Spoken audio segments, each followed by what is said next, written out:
As you pass through this bridge, you bring the bridge to life, and at the same time, you become the muscle and the sinew and the cellular structure of Fingerspan.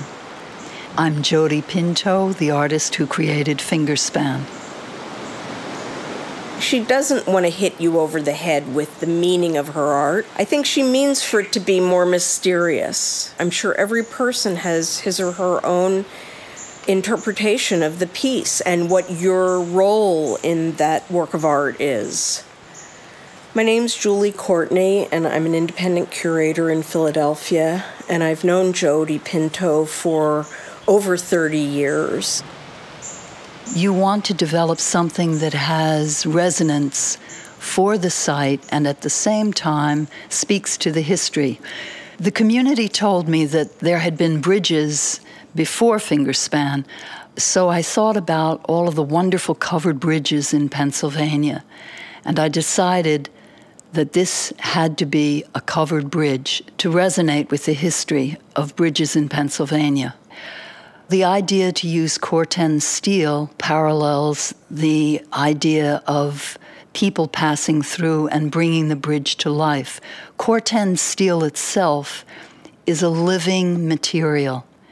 When rain touches corten steel, it forms a coating. It also turns a very beautiful, deep, deep brown. And in that way, Fingerspan melts into the forest around it. The first time you see Fingerspan, it is a delightful surprise, and it's so unexpected out in the woods. And even when you come many times, you still get that little leap in your heart.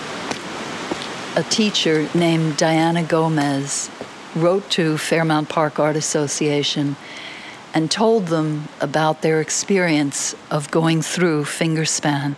It was probably a 10-minute hike, scrambling over rocks from the car to the bridge, so not your typical school field trip. You know, the light was shining through and dappling the kids' faces, and they were having a great time with the light on their hands, making spots on their hands, and they loved looking for the fingernail and holding their own fingers up and seeing how the bridge was similar to a finger shape, and they loved the sound of it running and stomping back across, and even hearing it echo as they were inside it, and hearing the sound of their feet as they went from the dirt onto the metal and then back to the dirt.